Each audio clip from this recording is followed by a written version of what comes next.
First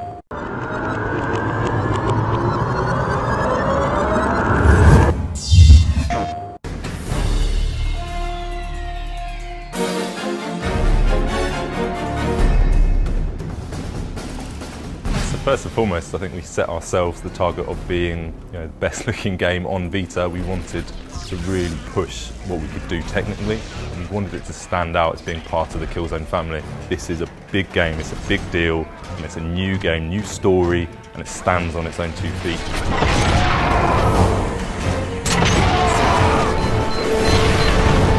Killzone Mercenary starts just at the end of Killzone 1, where the ISA are defending their home planet against a Helghast invasion, and then it takes us through, going parallel with some of the events in Killzone 2, the invasion at the start.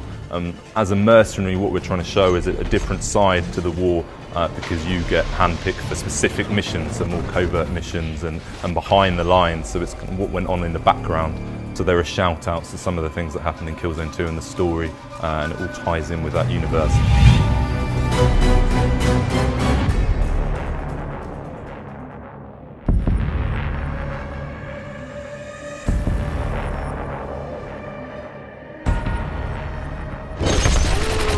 What we tried to do is introduce this idea of the mercenary character that actually is driven by cash. What that allows us to do is to create challenge modes and different settings. Maybe you've got half an hour window or a 20-minute window on the train to work, so you can play one of the challenge modes, or if you've got a larger block of time, you can play the full-blown level experience and really go for it. Then you can try the multiplayer as well. And the cash binds all that together because it's persistent across all modes, and there's a really cohesive wrapper for everything. In some missions you'll get offered contracts from the Helghast instead of the ISA, so we actually get to see a slightly broader view of the war as opposed to just being one of the ISA kind of ground troops. What we've tried to do is create essentially a Vita on the wrist in-game. It's your touchscreen interface that allows you to bring in these kind of tactical toys that you can deploy and attack people in certain ways.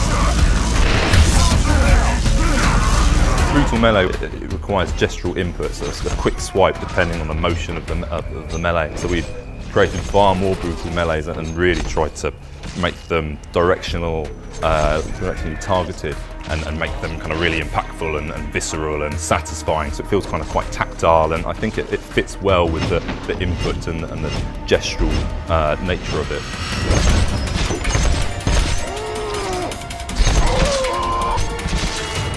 Because you're a mercenary, you're kind of a rock and roll guy, it's all about the fame, and what we want to do is drive the players' fame throughout the community. So over the course of a week and a day you can be the top of the leaderboards, and what we'll do is then assign you a Valor rank. When you play the game, everyone has their own Valor card assigned, and they drop it when they get shot, and you can collect that. Build the deck, you get kind of big cash rewards and bonuses, and what it means is you can kind of target the kingpin of that day, or you specifically look for the cards that you need to complete your deck, and it's kind of a really nice collection mechanic that drives through the multiplayer and gives it something new. Killzone Mercenary on the Vita, coming to you September 17th this year.